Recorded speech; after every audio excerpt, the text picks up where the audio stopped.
importante, se faz necessário a formação de um tripé. Um tripé onde o governo, instituição pesquisadora, empresas possam junto planejar, estruturar e organizar cada setor de toda uma cadeia produtiva, de forma a garantir, né, controle de qualidade, sustentabilidade, rastreabilidade de toda essa cadeia. Desde o plantio, a produção de insumos e os fitomedicamentos. Mas, para isso, nós temos uma grande preocupação. É importante que haja lideranças para formatar toda essa cadeia, porque é muito complexa. Essas lideranças, elas deverão sustentar esse tripé, governo, instituição, empresas, né, para que a coisa dê um resultado positivo. Estamos caminhando ainda, mas precisamos buscar mais.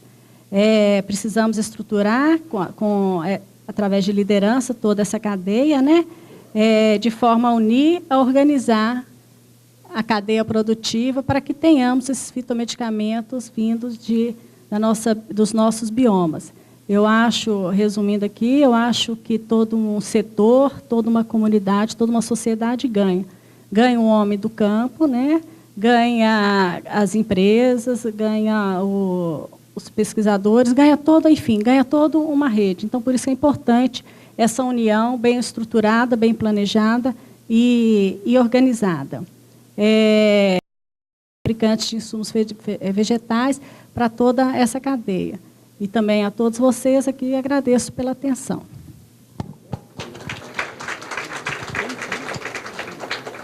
Obrigado, doutora Thelma. E eu queria dizer o seguinte, que é verdade, doutora Thelma é uma grande liderança que nós temos nessa área. Aliás, aqui nessa mesa nós temos 6 importantes lideranças, das quais nós precisamos muito para impulsionar essa área de fitoterápicos e fitofármacos no Brasil. E creio que essa colocação sua foi muito pertinente. Precisa de lideranças. Mas nós já temos aqui, e aqui nesse auditório, várias lideranças importantes na academia, no setor produtivo e, inclusive, os profissionais da saúde também, nós temos vários aqui, né? Continuando, passo a palavra ao doutor Emerson, né, do Laboratório Axê.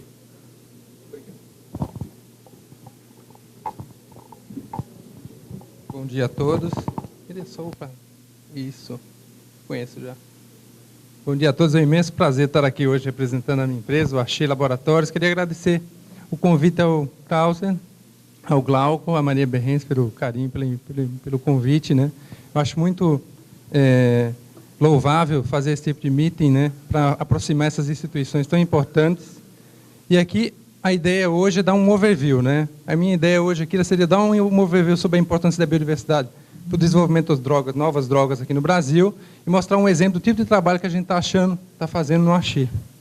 Então, se a gente fizer um apanhado de tudo que está no mercado hoje, tudo, absolutamente tudo, entre 81 e 2002, foi um apanhado que foi feito pelo National Cancer Institute, a gente chega a esse número aqui. Tudo que está no mercado, a gente tem os produtos naturais, 5%, que a gente fala, apenas 5% são de origem natural. Mas se a gente der uma olhada mais crítica nesse queijo suíço recortado, a gente vai ver que existem inúmeros produtos, por exemplo, obtidos por semissíntese, derivados de produtos naturais, e a gente vai encontrar compostos obtidos por síntese total, utilizando um farmacópio de origem natural. Se a gente colocar tudo isso junto, a gente vai chegar a 52% de tudo que está no mercado. E é por esse número importante que as grandes corporações farmacêuticas têm se interessado à nossa biodiversidade. É o exemplo natural, essa fabulosa usina química que é a natureza, que vai propor novas moléculas. As novas moléculas mesmo, tudo que é de novo, realmente, breakdown no mercado, vem de origem natural. Isso com respeito a todos os químicos. Eu tenho um pai químico orgânico, mas a verdade é essa, né? Então, quando a gente faz uma parada da tendência do mercado farmacêutico mundial, a gente vê uma queda, né? Isso aqui são as aprovações de novas drogas. E a gente vê que vem caindo. Vem caindo porque houve uma escolha que foi dita, uma escolha que não foi feliz. Alguns anos atrás, se achava que tudo seria resolvido pela química combinatória, por essas novas tecnologias que estavam surgindo na década de 60, né, 60, 70. Seria a informatização da síntese química que levaria à descoberta realmente de novas drogas. Na verdade, era uma cópia do mecanismo que os seres vivos utilizam, né? Seria uma reação que não daria um produto, mas daria centenas de produtos, onde seria fácil fazer um screening depois e descobrir novas drogas. O problema é que isso não deu tão certo e o número de drogas acabou caindo bastante. É claro, existe uma questão regulatória também, as pressões desses organismos regulatórios, como o FDA e EMEA, e aqui a Anvisa também no Brasil, que agora filtram bastante esses produtos, esses novos produtos que chegam no mercado. Então, se a gente vê o que é de extraordinário nas plantas, né, essa diversidade química, uma reação extremamente simples, se a gente for na origem do problema mesmo, seria a fotossíntese, é a primeira reação que a gente aprende no colégio, né? A partir de uma reação tão simples, a planta utiliza CO2, água, e essas células especiais, os cloroplastos, a gente tem a síntese de compostos extremamente complexos. Esses compostos não são planos, como estão representados aqui, são tridimensionais. E daí, essa química única, em que a indústria farmacêutica enxerga realmente como uma excelente oportunidade para encontrar novas drogas, né? É assim, desde muito tempo atrás, como o mundo dependia totalmente das plantas, e continua sendo assim. Um exemplo dessa complexidade química é que muitos desses compostos são verdadeiros desafios para os químicos sintéticos. Um exemplo, por exemplo, o gincolídeo B, em que o professor Corey recebeu o prêmio Nobel, não só pela síntese do gincolídeo B, mas por toda uma carreira destinada à síntese de compostos extremamente complexos, provindo de fontes naturais. Então, é por isso que as indústrias internacionais, as grandes corporações e agora as indústrias nacionais também, isso é muito importante, ela tem reconsiderado os produtos naturais, é justamente por causa disso, né? Seria uma nova forma de estudar essas plantas. No caso da química de produtos naturais, a gente teve um extraordinário progresso da química analítica, é isso que proporciona hoje as indústrias efetuarem um controle de qualidade cada vez mais preciso e buscarem microgramas, nanogramas de moléculas ativas, né? Então, isso que é importante. Então, hoje, toda essa procura por esses compostos ativos, ela obedece a uma informatização. Por exemplo, aqui só um exemplo do High Throughput Screening, o HTS, né, em que extratos e frações são injetados no aparelho, no HPLC. A gente tem a separação dos compostos em microplacas, a gente submete as microplacas a determinados testes farmacológicos e a gente tem o pico responsável por determinada atividade. É claro, muitas vezes, no caso dos fitoterápicos, a gente tem uma mistura de compostos que são responsáveis na atividade. E logo que a gente parte, como fitoquímico que sou, a gente parte para o isolamento, a gente perde aquela atividade. E é justamente isso que é interessante, seria trabalhar com uma mistura de compostos que tem uma atividade, como se diz, sinérgica, desculpe, exatamente, sinérgica. Então, é isso que leva, então, um isolamento, determinação estrutural de compostos em grande escala. Seria uma triagem criblada. É isso que significa realmente encontrar uma agulha no palheiro.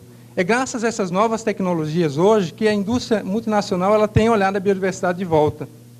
Hoje, graças a essas técnicas, é possível fazer a triagem em grande débito, né, com esse tipo de aparelhagem. Realmente é possível encontrar uma agulha no palheiro. Então, o que o Brasil tem a ver com isso, né? A gente tem a maior diversidade do planeta, a gente tem 1/5 da biodiversidade mundial, são centenas de milhares de espécies de plantas, insetos, micro-organismos. Isso representa realmente uma fonte quase que inesgotável para a indústria farmacêutica.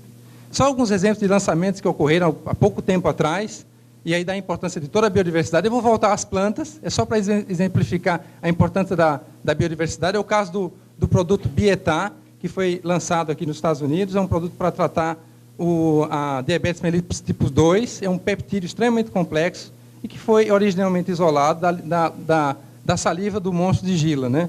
Então, é claro que ninguém extrai o produto diretamente da saliva do monstro de Gila. O peptídeo, graças a Deus, são unidades, não dá para sintetizá-lo. Mas esse exemplo é válido, veio de uma fonte natural completamente inesperada. Está aqui o Bietá.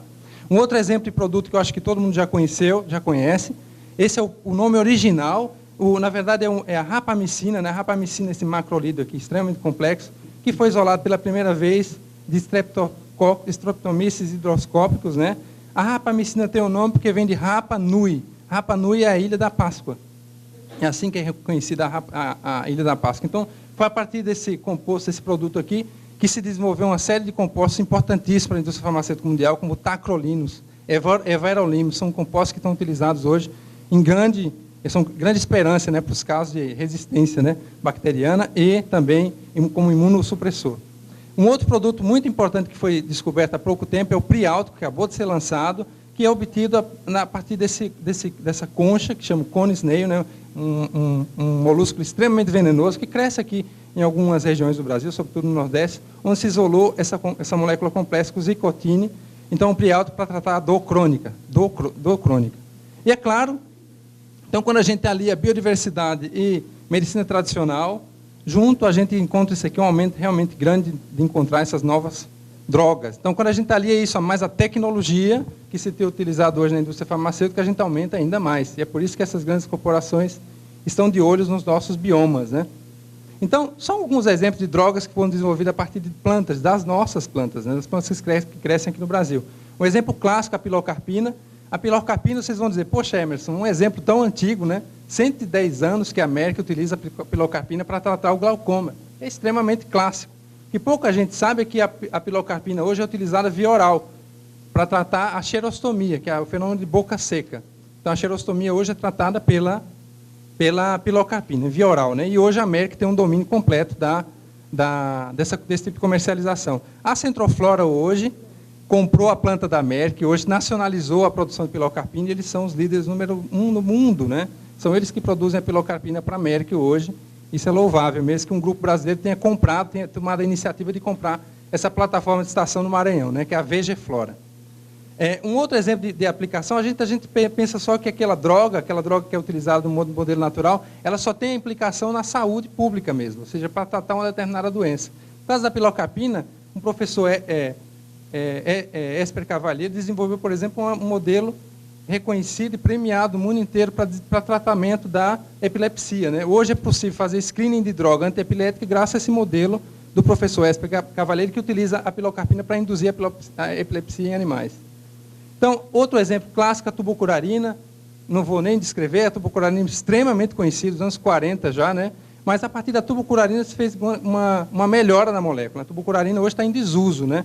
Mas, como diz o professor James Black, o Prêmio Nobel de Medicina de 1988, ele fala o seguinte, que a base mais frutífera para encontrar uma nova droga, de fazer inovação, é trabalhar, às vezes, com a droga antiga, né? Isso é verdade. Sabendo como aquela droga funciona e sabendo os efeitos colaterais, dá para ir mais além, dá para melhorar. Isso é verdade também no caso dos fitoterápicos, né? A gente tem preparações clássicas aqui no Brasil, que tem 100 anos de mercado, e hoje a gente pode, com essas tecnologias, a gente pode melhorar isso, dar mais um caráter científico, né, a essas preparações tradicionais antigas, valiosas. Então, a partir da tubucurarina, se percebeu que algumas dessas características dessa molécula, alcaloide isoquinolínico, né, dímero, um amônio quaternário, se conseguiu desenvolver o atracurium, né? Hoje todo mundo utiliza o atracurium para fazer a prática cirúrgica, para fazer o relaxamento muscular. Então, sem a tubucurarina não teria se descoberto nunca atracúrio, pentacúrio, todos esses compostos derivados dessa molécula original. Então, um outro ponto interessante é o caso da estévia também. Todo mundo conhece a estévia, um adoçante, né? A estévia que os índios guaranis já utilizavam para adoçar o mate, que é fonte do esteviosídeo, esse diterpeno caurânico aqui, triglicosilado. Composto extremamente doce, né? Mais doce do que o açúcar, estável, que não engorda, etc. Na verdade, havia uma verdadeira guerra entre os Estados Unidos e a Ásia, onde a Ásia utilizava o nosso produto, o esteviosídeo, e a América continuava no aspartame, né? Então, é realmente uma briga. Os dois produtos hoje são seguros.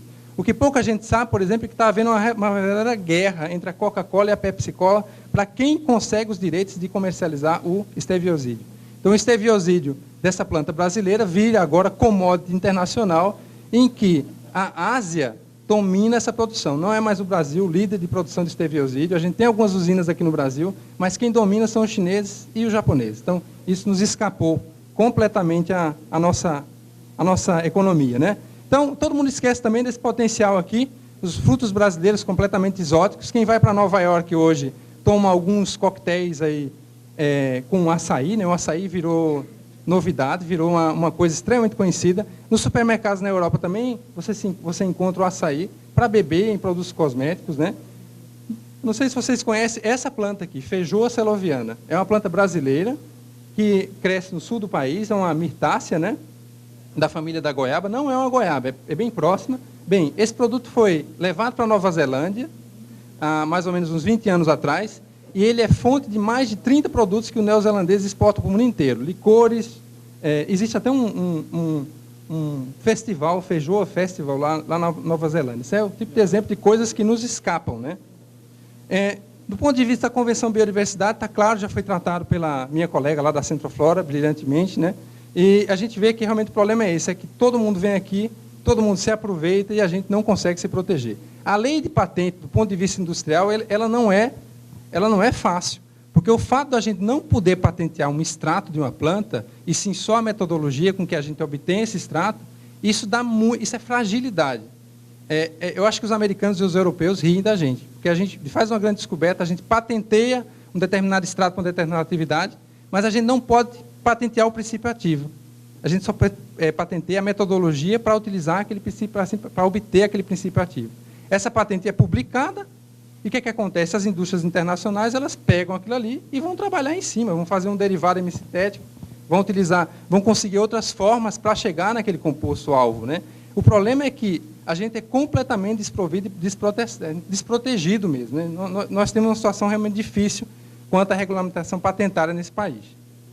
Então, alguns exemplos de quatro plantas que estão patenteadas, né? A copaíba, a garapa guaianense, são plantas que você encontra em inúmeras patentes após a Convenção da Biodiversidade. E é característico nessas patentes que você vê realmente o nome da planta, e eles falam que a planta vem da Amazônia sem nenhum problema, né? Depois da Convenção, isso teoricamente não seria possível, mas continua sendo, né? Essa é a realidade. E, é claro, existem também as patentes em que eu pego uma molécula, por exemplo, que o laboratório Herbarium publicou, desenvolveu, e eu vou lá e faço uma modificação estrutural nessa molécula, e eu não falo na patente, na origem daquela molécula. Eu falo somente que aquilo ali foi um derivado hemissintético, fruto de 30, 40, 50 reações diferentes, e acabou. Então, eu escapo completamente dessa lei de patentes. Alguns exemplos aqui recentes desse tipo de estratégia foi o que aconteceu com o veneno do sapo campô, a secreção desse sapo, que seria a vacina do sapo, né? Na verdade, não é um sapo, é uma rã, né? Arborícola que vive aí no norte do país, especialmente na região do Acre, né? Em que você vê essa publicação do New York Times, e a gente não fala aqui de ciência, a gente fala de business, é World Business. O artigo está publicado em World Business, porque é de business que se trata mesmo, né? Eles estão de olho nisso aí, de um ponto de vista econômico. Então, um outro exemplo interessante que eu encontrei há pouco tempo é que, dessa aranha aqui, uma nova aranha que tinha sido descoberta aqui no Brasil e catalogada, e aí os pesquisadores, eu não sei se foi da Fiocruz, descobriram que a aranha já estava sendo vendida há alguns anos no exterior. Isso é realmente absurdo, né? Esse tipo de coisa que acontece. Então, se a gente coloca a natureza, ou as plantas em particular, a gente considera realmente uma fronteira inexplorada de novas drogas. 300 mil plantas e espécies de plantas superiores já foram identificadas, apenas 10% estudadas. E a gente, quando pensa nas tecnologias que a gente tem hoje, a gente acha que a gente pode rever algumas plantas e descobrir algumas coisas interessantes, né? Então, o que é que faz, então, qual é o problema de explorar essa biodiversidade do ponto de vista da indústria hoje? A gente tem o número de PhDs crescente no Brasil, a gente tem o número de artigos publicados realmente em grandes revistas, né? Então, a gente tem esse reconhecimento, a ciência é cada vez mais reconhecida, mas a gente tem um problema aqui. A gente tem pouquíssimo pesquisador dentro das indústrias. A gente compara aqui os Estados Unidos, 80% dos PhDs estão nas empresas, né? Quando a gente vai ver o Brasil, a gente tem 27%. Eu diria que na indústria farmacêutica nacional, esse número é bem menor. 27% devia ser aeronáutica e petroquímica, né? Esse número, acho que eu represento, acho que eu sempre falo com meus amigos, graças a Deus não achei, o número de PhDs está crescendo, mas somos pouquíssimos ainda, né? E a diferença do impacto quando chega uma pessoa que tem um conhecimento científico dentro da empresa é muito bom. E não só na área que ele trabalha, é a visão geral realmente que consegue ser construída. Então, o Axen Laboratórios, nesse contexto, mais ou menos uns 15 anos atrás, decidiu entrar de cabeça nos fitoterápicos, desenvolvendo novos produtos, né? Então, se constituiu uma equipe multidisciplinar, existem farmacólogos, químicos, hoje, há pouco tempo, pessoal que trabalha com microbiologia também. Então, a gente tem uma capacidade, são mais de 5 mil funcionários, né, mais de 1.200 representantes, é uma indústria realmente de grande porte, comparada a essas multinacionais que a gente tem aqui. Acho que é a terceira indústria no país hoje. A gente se orgulha muito desse pipeline, a gente tem um pipeline de vários projetos, né? A gente tem uma entrada hoje no Axê de 3 novos projetos por ano. Isso aí é uma meta que algumas pessoas do P&D, como eu, têm. E o problema é encontrar projeto, acreditem. A gente tem muita dificuldade de trazer os projetos da universidade para dentro da indústria, por questões legais, né? Principalmente legais. Então, esse é o problema. Hoje não é mais dinheiro para fazer pesquisa dentro da indústria. Hoje é conseguir driblar a legislação, conseguir fazer de forma correta, evidentemente, respeitando a lei, e conseguir internalizar esses projetos de pesquisa, né? Desculpe, eu falei alguma coisa? Não, desculpe, não driblar a lei. Não quis dizer driblar no sentido de... Desculpem, não foi essa a intenção. Não foi essa a intenção. A ideia é fazer a coisa correta, mas tentar otimizar o máximo de tempo, com esses parceiros, que seria a universidade e o governo, né? Então, a gente tem um pipeline hoje bem recheado, que vai da inflamação a antifúngicos, a um produto para diabetes mellitus. A gente se orgulha muito porque a gente lançou o Axeflan alguns anos atrás, um anti-inflamatório tópico, e a gente agora registramos um ansiolítico sedativo que vai ser lançado no mês de fevereiro do próximo ano. Eu não estou autorizado a falar de detalhes do produto, mas a gente acredita muito nesse produto, é um produto completamente novo, né? E aqui a gente tem 2 produtos para Alzheimer, seria Cognitive Disorder, né, que está em fase 3, e a gente acha que em 2 anos a gente está chegando. Então, tem uma série de produtos chegando no mercado, isso é importante para manter os pesquisadores dentro da empresa, né? Falando sobre os fitomedicamentos, a gente acredita nesse triplé aqui, eficácia, qualidade e segurança. Sem essa base aqui, você não convence o médico. Foi dito aqui que os médicos não gostam de prescrever fitomedicamentos. E, de fato, o que acontece é que as escolas de medicina não têm uma formação adequada. O médico não se sente confortável. No caso do Axeflan, esse anti-inflamatório, a gente fez um trabalho perto do médico. Um médico que estava mergulhado em produtos sintéticos. Então, imagine você chegar com um produto à base de planta e competir com dietilamônio, cataflam. Então, se achava realmente um suicídio, impossível, né, convencer. Ele foi realmente utilizando a ciência que se conseguiu isso aí. Então, eficácia, ensaios farmacológicos, ensaios clínicos, acompanhamento médico, estudos após a entrada do mercado, fase 4, qualidade, né, e a segurança, aqui a toxicologia, os resíduos de pesticida, tudo isso é avaliado. Vou falar só de um exemplo aqui do que acontece, que a gente sabe que as formas tradicionais no Brasil são extremamente conhecidas. É um país que consome bastante medicamentos tradicionais, né? O problema é que muita gente se aproveita disso. Eu vou mostrar para vocês um exemplo, alguns exemplos de intoxicação que apareceram há alguns anos. Eu não vou citar o nome da empresa, mas uma empresa aqui na França comprou a planta errada. Ela comprou essa planta na China, Aristoloche fanchi, que era para emagrecer. O que aconteceu? As raízes mortais, né, como diz esse artigo aqui no L'Express, e a planta levava à insuficiência renal, e aqui algumas pessoas morreram na Bélgica, e aí se descobriu que a planta tinha essa molécula aqui, o ácido aristológico, que é realmente nefrotóxico, extremamente tóxico, né? E aí se descobriu que, na verdade, eles compraram a planta errada. Morfologicamente, a planta era parecida, e, é claro, não estava na época de floração, né? A floração é completamente diferente, mas o nome vernicular chinês era parecido, e a planta morfologicamente era parecida. Então, só dá uma importância do tipo de controle que tem que começar lá, como meus colegas aqui anteriormente falaram, lá da época, na hora da produção da planta, né? Essa produção é essencial. O trabalho com os botânicos de identificação da planta correta, mesmo quando se compra uma planta no exterior, é muito importante. E aqui no Brasil, a gente também tem casos assim espetaculares. Eu diria esse caso aqui da flor da Índia, era uma amiga que estava tomando esse medicamento, ela começou a perder peso, né? Era para perder peso. Ela falou, mas isso é incrível. Você tem que levar esse produto para o Axê, porque eu perdi 5 quilos em uma semana. O problema é dormir. O problema é que a gente tem tremores para dormir, eu começo a suar, e eu parei de tomar porque eu tive um ataque cardíaco e fui parar no hospital. Eu falei, nossa, que coisa, né? Vamos analisar então esse produto. Então a gente fez a compra na internet. É lógico, parece muito sério, mas você compra por internet, é sempre uma pessoa diferente que atende. Isso o rótulo, ele vem dentro de um papel, não vem rotulado o frasco, né? E aqui está a composição que parecia ser um fitomedicamento, né? Então, centelha asiática, e aí eles cometem um erro aqui, os falsificadores colocam passifloracê, seria uma família inteira, né, que eles conseguiram colocar dentro da... E aí eles fazem até a propaganda aqui, flor da Índia, colágeno. E quando a gente vai analisar no laboratório, a gente fez uma LC-MS, muita surpresa, a gente colocou 3 picos só, né? Então, só 3 picos, uma mistura tão complexa, né? E aí a gente foi isolar e identificar. Aí começa a ficar triste, deixa de ficar engraçado. A gente encontrou a fluoxetina, o fempoporex e o clorodiazepox. Ou seja, o fempoporex, que é um medicamento de tarja preta, um derivado de afetamina, né? Ele estava numa concentração altíssima, muito mais elevado que você encontra no medicamento de tarja preta comercializado como genérico aqui no Brasil. O que é mais interessante é que quando a gente comparava vários frascos, a variação de princípio ativo era altíssima, não era normal. A pessoa que estava fazendo isso aqui num fundo de quintal. Essa é a impressão. Então, esse tipo de problema que a gente ainda encontra no Brasil, e que quando os médicos encontram esse tipo de problema, eles fazem uma relação direta entre fitomedicamento e falsificação, e remedinho, e planta, e garrafada. E é todo esse trabalho que eu acho que nós aqui dessa sala a gente tem que pensar em fazer. É quebrar esse paradigma e levar a ciência para o médico, né?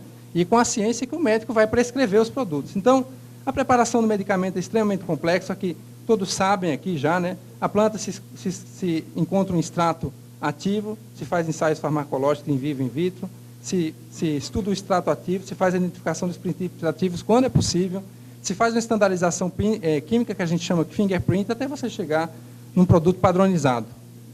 Esse trabalho padronizado começa aqui com a foto do meu colega ali, que está ali, o Pedro, no projeto Corda, né? Então, a seleção da planta certa, que produz o teu princípio ativo naquela condição correta.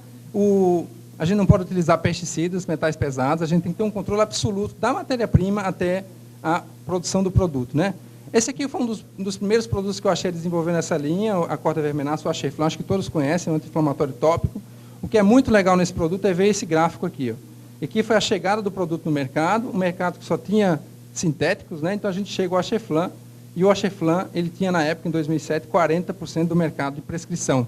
O que é interessante é hoje, né? O Acheflan hoje tem 49% das prescrições médicas. 49%. Prescrição médica, não é venda livre. É o médico que prescreve. O que é que houve aqui? Qual foi o segredo aqui? O segredo foi ciência. A gente tem um material promocional que é recheado de publicações que a gente fez com o produto. A gente identificou o princípio ativo.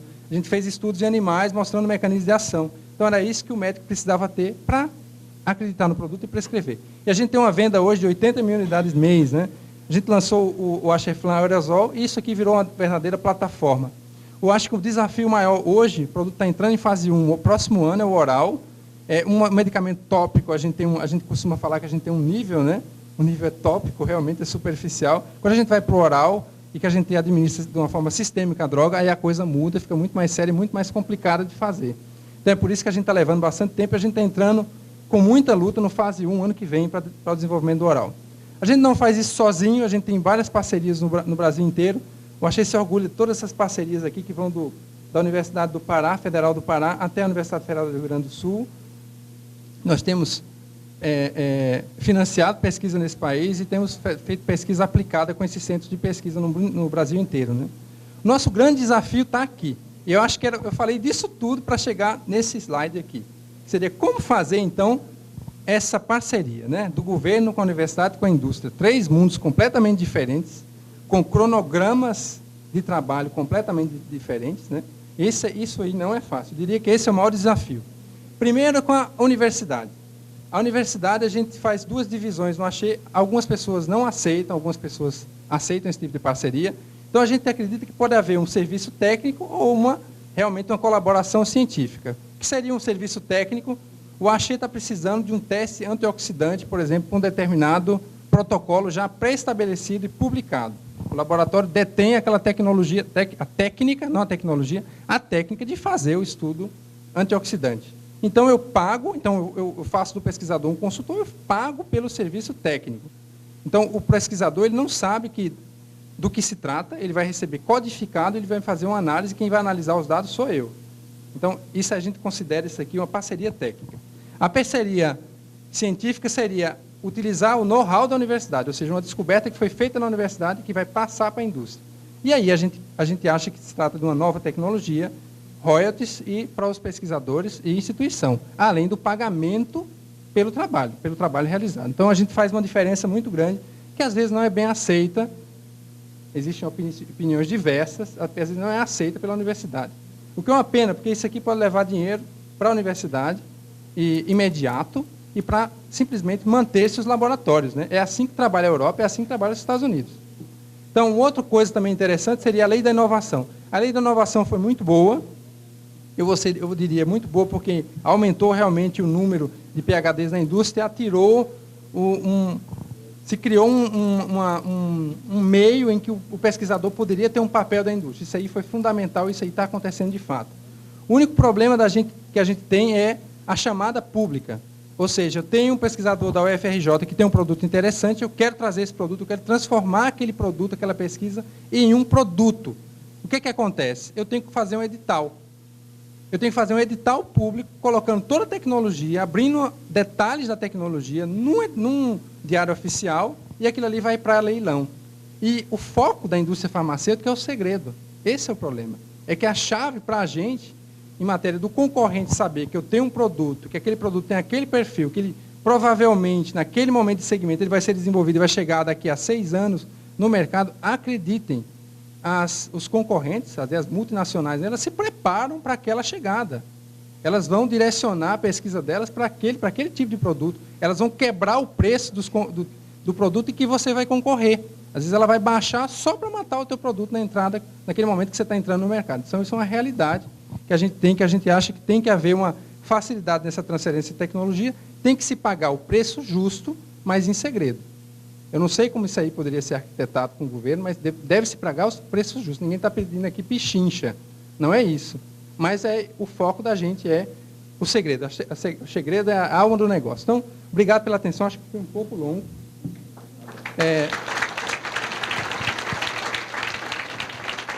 Só uma última observação, que a gente tem que continuar estudando essa flora o mais rápido possível, antes que ela vire, como diz a National Geographic aqui, floresta, vire a fazenda, né? Obrigado pela atenção mais uma vez.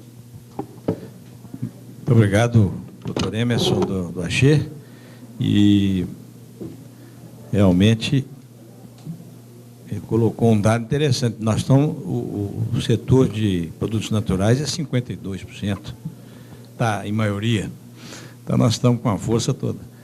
Passamos aqui ao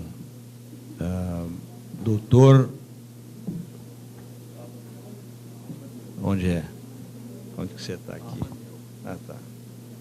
Doutora Avaniel Marinho, do Hebron.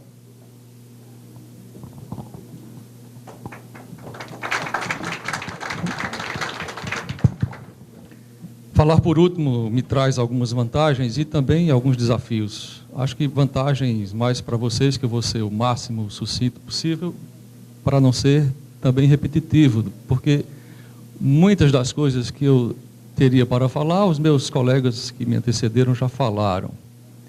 E o desafio é de prender a atenção de vocês agora às 13h45, todos estão com fome já. Eu estava pensando ali, como é que eu vou prender a atenção desse povo? Aí pensei numa história. Quero, viu, Glauco, agradecer inicialmente o convite, no seu nome, e agradeço a todos os demais coordenadores deste seminário. Não posso, evidentemente, esquecer disso, mas eu estava pensando ali numa história. Assim, nós não podemos entender que somos, obviamente, donos da verdade. Ninguém sabe de tudo. E eu lembrei de uma figura singularíssima que havia lá no Recife, chamada Dr. Nicolau. Dr. Nicolau foi nosso consultor durante um bom tempo e depois nós deixamos a parceria com ele, porque ele na cabeça dele, ele achava tudo, que sabia tudo, entendia tudo. Então, ele era aquele tipo de pessoa que se achava um semideus. Mas ele era uma figura alta, assim, tinha 1,90 m mais ou menos, todo desproporcional, barrigudo, magro. E aí, doutor Nicolau, uma vez, estava tomando banho na banheira dele, a perna fora da banheira, porque não cabia o corpo todo na banheira. E aí a esposa dele chegou, quando entrou, aí olhou assim e disse, meu Deus, disse, não pode me chamar de Nicolau mesmo. Bom, então nós entendemos que cada um sabe um pouco de alguma coisa e nós estamos aqui buscando essas parcerias na direção do aproveitamento da nossa biodiversidade. Você põe aí minha apresentação, por favor. A de baixo. Bom, Me foi pedido para falar sobre o papel da indústria no desenvolvimento de fitomedicamentos a partir dos biomas brasileiros. Pode dar um toque aí, por favor. Pode passar, por favor. Eu planejei a minha fala exatamente dentro desse tema. Eu quero dizer inicialmente, e isso eu falo algumas vezes, até repetidamente, que a indústria farmacêutica é um complexo de processos. E os fitomedicamentos não estão fora dessa realidade. Então, cada forma farmacêutica, como comprimidos, drágeas, xarope, suspensão, e os produtos de uso tópico, eles têm a sua complexidade de produção, não é, Emerson? Todos eles têm, de fato, uma complexidade muito grande e nós precisamos estar atentos a isso. Pode passar.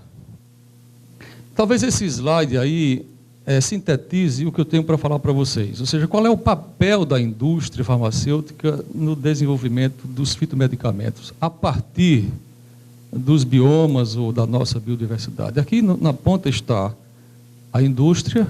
Eu acho que o apontador deu problema de novo. A indústria está na ponta e nós entendemos que quem deve cuidar de pesquisa e desenvolvimento e de inovação é a indústria, que é exatamente a parte interessada no mercado, é que sabe prospectar o que o mercado precisa. Então, essa indústria ela faz a prospecção de plantas, e isso pode ser feito de várias formas, naturalmente. A observação do uso tradicional, do uso popular, e vai por aí. Tá. Uma vez feita essa prospecção, nós vamos partir para o desenvolvimento do fitomedicamento, levando-se em conta todas as etapas, desenvolvimento, definição de marcadores, estabilidade, aquelas coisas todas que vocês já sabem. Se esse medicamento estiver na relação de simplificados da Anvisa, nós podemos pedir diretamente o registro à Anvisa do medicamento. Se não, nós temos que partir para os estudos pré-clínicos e clínicos. Aqui entra uma parceria, uma interface com as universidades e os centros de pesquisa. Esse exercício aqui é muito nevrálgico, é muito sensível. Cada universidade tem as suas peculiaridades. Essa relação ela se dá de diversas formas. Uma vez cumpridos os pré-clínicos, nós partimos para os clínicos. E saibam que a Anvisa ela exige dos fitomedicamentos, ela dá aos fitomedicamentos, melhor dizendo, o mesmo tratamento que ela dá aos produtos de química fina. Você tem que fazer pré-clínicos fases 1, 2 e 3. Cumprida esta etapa aqui, aí nós vamos, para fazermos os estudos clínicos, nós temos que passar pelos comitês de éticas em pesquisa, pela CONEP e agora, ultimamente, pela Anvisa. A Anvisa agora vai também inspecionar os estudos clínicos. Então, isto aqui é uma coisa que, de certa forma, engessa muito, especialmente se o CONEP já autoriza, nós entendemos que a Anvisa talvez não deveria se envolver nisso, mas tudo bem. Cumprida esta etapa aqui, aí nós submetemos o nosso dossiê à Anvisa, com todas as exigências que vocês já sabem.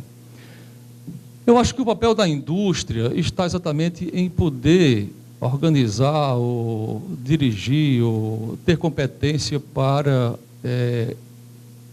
administrar esse fluxograma, que não é simples, não é fácil. Talvez aí, Anne, esteja a resposta àquela sua primeira pergunta. Por que a indústria nacional inova tão pouco? Porque esse caminho não é um caminho fácil. Eu quero dizer aos senhores que nós temos hoje alguns fitoterápicos registrados na Anvisa e comercializados. Os nossos medicamentos fitoterápicos são propagados para a classe médica. Nós temos hoje 500 e poucos funcionários, temos 300 homens visitando médicos, visitamos 35 mil médicos por mês.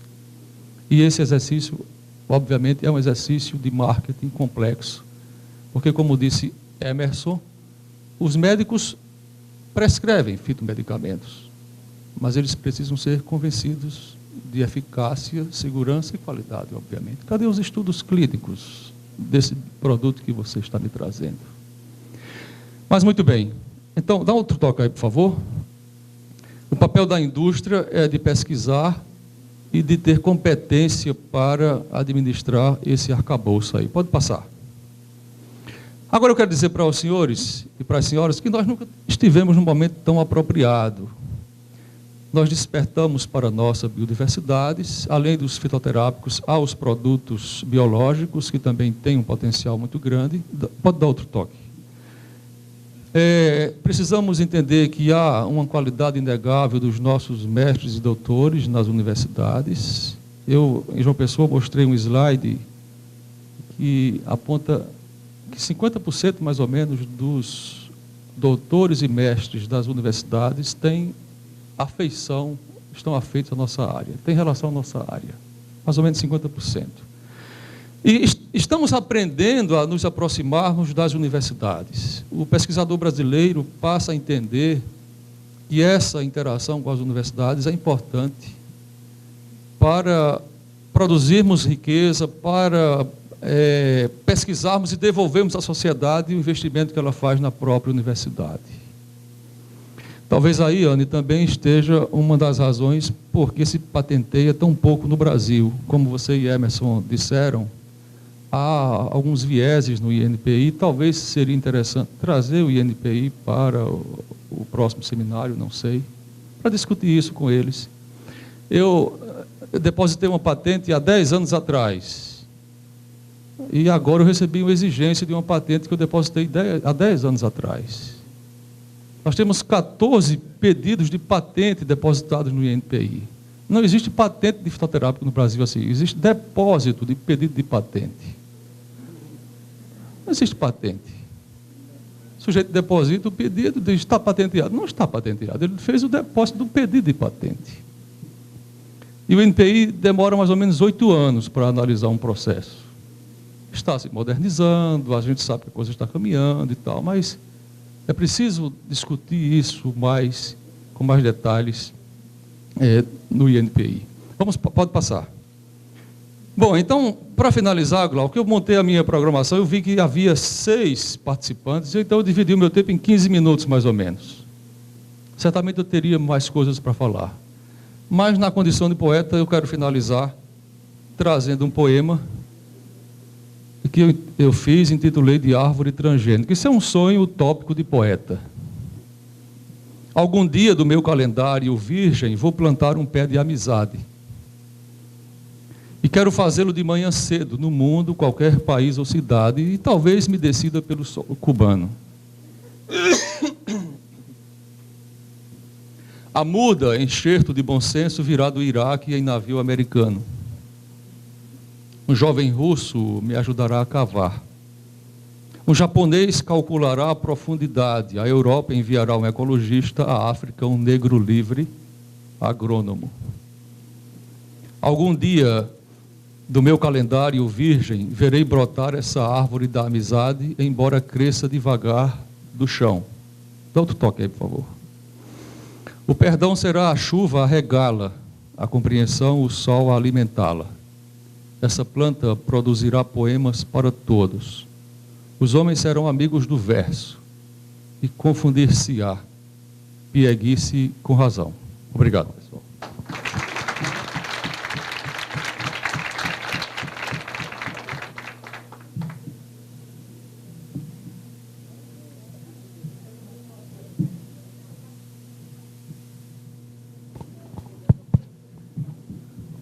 O doutor Francisco precisou sair para atender uma pessoa que estava passando mal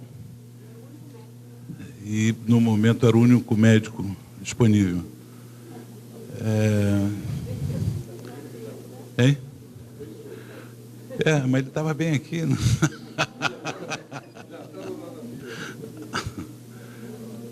Bom, eu queria abrir, apesar do horário, para algum comentário que breve que as pessoas tenham a fazer. Aliás, antes desse comentário, eu queria pedir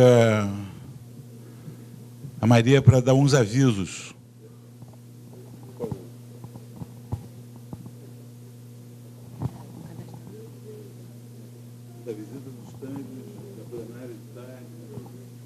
Bom, fui encarregada de dar uns avisos, pedir o cadastramento de vocês nas redes Fito, para que possam também receber os exemplares da revista Fitos, voltar a lembrar da plenária à tarde, após o almoço, já que não vai ter a... Não, após o almoço não, após a substituição da última mesa, e também o...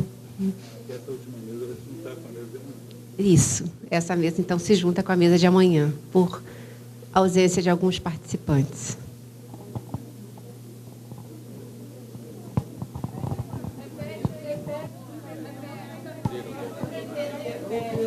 Gente, é o seguinte, tem várias salas com vários produtos que têm uma interface com as redes.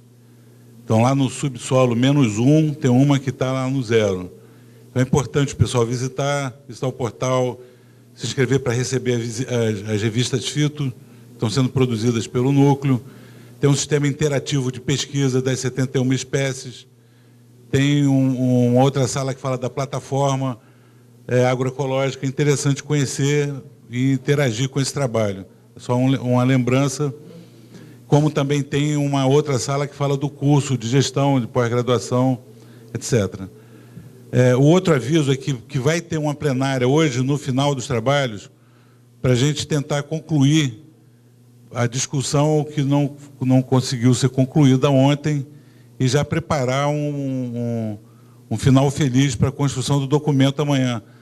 Então, isso é para o pessoal das redes, evidentemente que todos estão convidados, mas seria mais um trabalho interno. Eu acho que eram esses os principais avisos. E houve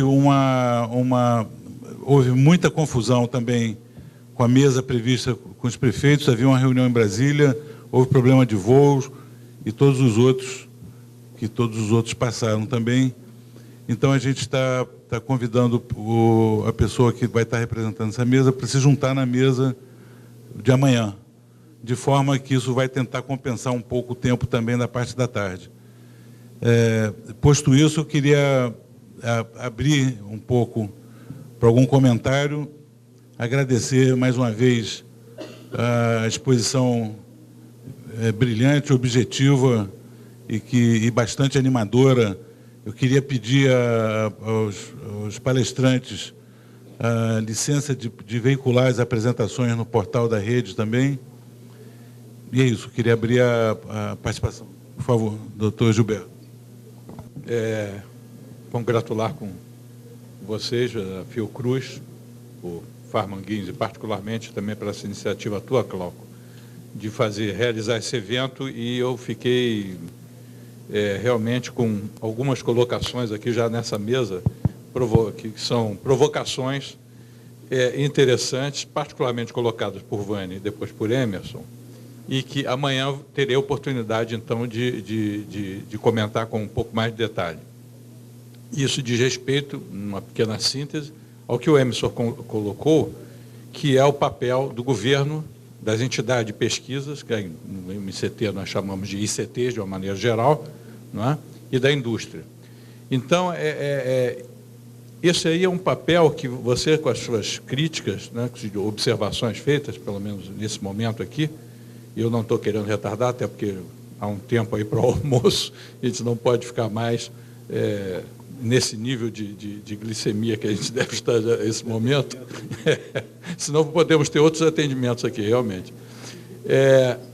Porque essa é uma atividade de integração que é muito recente. Então, é algo que são 3 atores que vinham de uma inexperiência com relação a essa integração. É um sistema que precisa ser aperfeiçoado, né? Em que o MCT, particularmente na FINEP, a qual eu represento, né, está aberto às sugestões, às observações, às críticas, ouvi as pertinentes, teria até resposta para dar às observações feitas por Vânia e por você também, mas isso eu terei que fazer amanhã, Espero que muitos de vocês estejam aqui no final da tarde e manhã. Obrigado.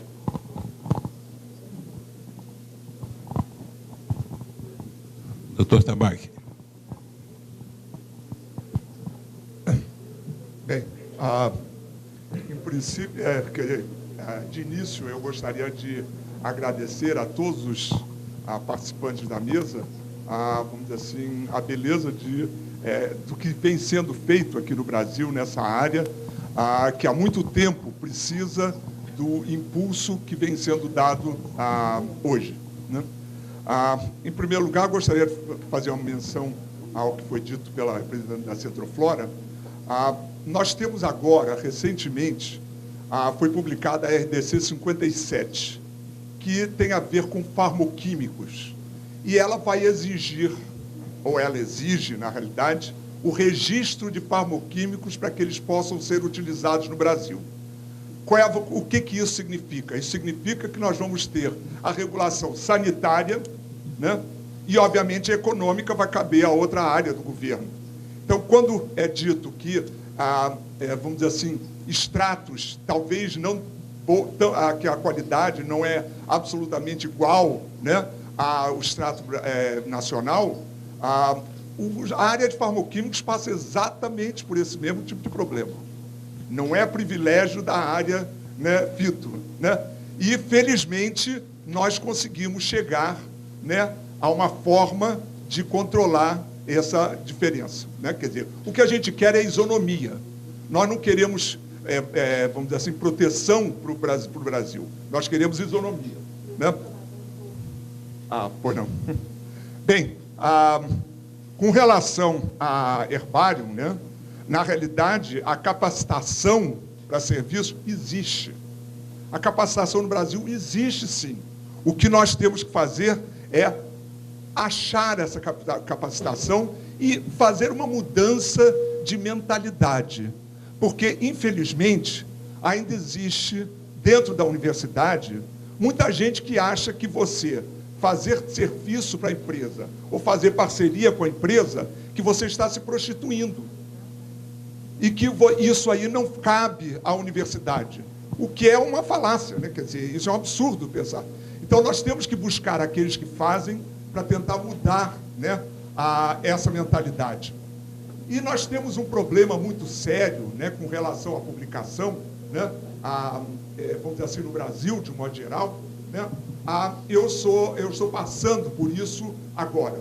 Eu tenho uma moça que está para defender uma tese, né, de mestrado, né, só que o assunto ainda é confidencial. E aí o que acontece? Né? A empresa, obviamente, Biomanguinhos, aí no caso, né, pediu aos membros que fosse uma tese fechada, com acordo de confidencialidade. Aí agora, tudo bem, até aí tudo bem. Só que, para que ela possa receber o diploma, ela tem que entregar a tese. E para entregar a tese, você acabou com a confidencialidade. Então, essa mentalidade, né, vamos dizer assim, burocrática, de que você precisa, né, quer dizer, tem que ser em casos e casos. Né? Então, isso é uma coisa realmente muito importante que vem acontecer, que vocês precisam nos ajudar a tentar mudar essa mentalidade. E com relação à Anatex, né, vai ser o meu último comentário. Eu gostaria que fosse acrescentado à sua lista de parceiros, na origem, Farmanguinhos. Por quê? Então, eu peço desculpa. Porque esse projeto nasceu em Farmanguinhos. O projeto nasceu e eu tive o prazer de fazer praticamente a licitação, né, das empresas que iriam construir eventualmente a fábrica. Então, eu peço desculpas por não ter percebido, eu estava sentado lá no fundo, né, e acabei não lendo, as letras eram pequenas realmente, acabei não vendo. Então, eu acho que isso é muito importante, né, nessa parceria, né, e eu me sinto extremamente orgulhoso de ver a coisa funcionando, desde a época em que nós fizemos o contato com Cristina Bó, né, no INT, para fazer os testes, contato na Bahia para fazer a concentração do látex, que a gente sabe que o látex precisa chegar a 65%. Né? Então, todos esses casos, né, são pontos que fazem com que mostram, vamos dizer assim, que nós aqui no Brasil temos, sim, a capacitação de chegar onde nós precisamos. Tá? Obrigado. Alguém quer comentar? Eu sou Patrícia, sou de São Paulo e sou trabalhadora rural. Eu sou produtora de plantas medicinais. A gente trabalha com produção de plantas medicinais há mais de 13 anos. E vou ser muito sucinta, assim, e dizer que, em toda essa discussão, nesse fluxograma aí dos parceiros, a gente não vê a participação dos produtores. E isso me deixa triste, porque fala da parceria indústria, universidade e governo. E, de certa forma, nós estamos exclusos disso. E nós sabemos que, para se ter uma boa qualidade da produção, para chegar no produto final, é preciso daqueles que colocam a mão na massa para produzir, e isso vai dar qualidade no final do produto. E essa é a nossa parte que nós fazemos. Tenho certeza que aqui tem outros produtores também, que têm projetos que estão apostando nesse trabalho e nessa discussão, né, da inclusão dos fitoterápicos, para facilitar para todos nós, além de produtores, pesquisadores e também as próprias indústrias. E, para finalizar, eu ouvi ela falar do Acre. Chico Mendes, conheci ele quando eu era ainda criança. E tem um amigo lá de Rondônia que fez uma música, e tem uma pequena parte assim de uma poesia que diz: não sou apenas a Índia que perdeu sua tábua na curva da estrada que o trator abriu, quando arrancou mãe floresta, quebrou minha flecha, deturpou minha festa e quase ninguém viu. Não quero esse lero-lero de quem diz não posso, coitado, ai de mim. Se a Amazônia dá um grito, nós rezamos juntos e gritamos assim: ave, ave, Pai nosso do palmital, pão nosso do santo fruto, ribeirinho enfrenta o mal, do homem que traz a cerca, planta capim, faz curral, amparado num projeto de violência brutal, onde o humano é esquecido e o boi e outros, felizes são os taus.